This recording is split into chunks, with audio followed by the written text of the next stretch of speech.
ഒന്നിനും പരിഹാരമില്ലാത്ത ഒന്ന്, ആത്മഹത്യ. ജീവിതം അവസാനിപ്പിക്കുന്നത് ജീവിക്കാൻ ഇഷ്ടമല്ലാത്തത് കൊണ്ടോ ജീവിതം കൊതിക്കാത്തത് കൊണ്ടോ അല്ല, ഒരാൾ ചേർത്ത് പിടിക്കാൻ ഒരാൾ പോലും ഇല്ലാത്തത് കൊണ്ടാണ് പല പെൺകുട്ടികളും. ഉത്തര, വിസ്മയ, വിഭഞ്ചിക, അതുല്യ. ഇനി അടുത്ത പേരുകൾ ഇനിയും എഴുതും. സ്ത്രീധനം കൊടുക്കുന്നതും വാങ്ങുന്നതും കുറ്റകരമാണെന്നിരിക്കെ സ്ത്രീധനം ചോദിക്കുമ്പോൾ കൊടുക്കുന്ന മാതാപിതാക്കളോടും സ്ത്രീധനം ചോദിക്കുന്ന മാതാപിതാക്കളോടും അമ്മാവൻ എന്ന് പറയുന്ന ആ വിഭാഗത്തോടും എനിക്ക് പുച്ഛം മാത്രം. ഇനി കുറച്ച് കാര്യത്തിലേക്ക് കിടക്കാം. ഞാനിവിടെ കുറേ എഴുതി വെച്ചിട്ടുണ്ട്.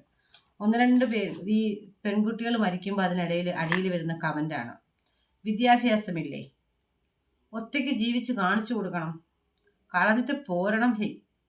ആത്മഹത്യ ചെയ്യാൻ കാണിച്ച ധൈര്യം എന്തുകൊണ്ട് ജീവിക്കാൻ കാണിക്കുന്നില്ല? ജീവിച്ച് കാണിക്കണം. നിങ്ങൾക്ക് ഗാലറിയിലിരുന്ന് പറയാൻ എളുപ്പമാണ്. ഗ്രൗണ്ടിൽ ഇറങ്ങി നിങ്ങൾ കളിച്ചിട്ടുണ്ടോ? കളി ജീവിതം എന്ന അംഗം നിങ്ങൾ എടുത്തിട്ടുണ്ടോ?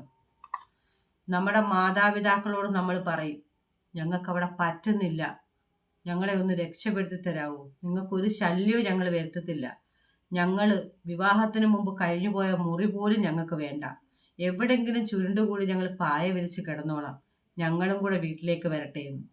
അപ്പോൾ പറയുന്നൊരു ഡയലോഗുണ്ട്, എല്ലാ കുടുംബജീവിതത്തിലും ഇതിങ്ങനെ തന്നെയാണ്, നിനക്ക് മാത്രമല്ല, നിനക്ക് മാത്രം എന്താ ഇത്ര പ്രത്യേകത, അഡ്ജസ്റ്റ് ചെയ്യ്, കോംപ്രമൈസ് ചെയ്യ്, കുഴപ്പമില്ല. എന്ത് അഡ്ജസ്റ്റ്മെൻറ്റ്, എന്ത് കോംപ്രമൈസ്, എവിടം മുതൽ എവിടം വരെ? നമ്മൾ തിരിച്ചറിവാവുന്ന ഒരു 36-35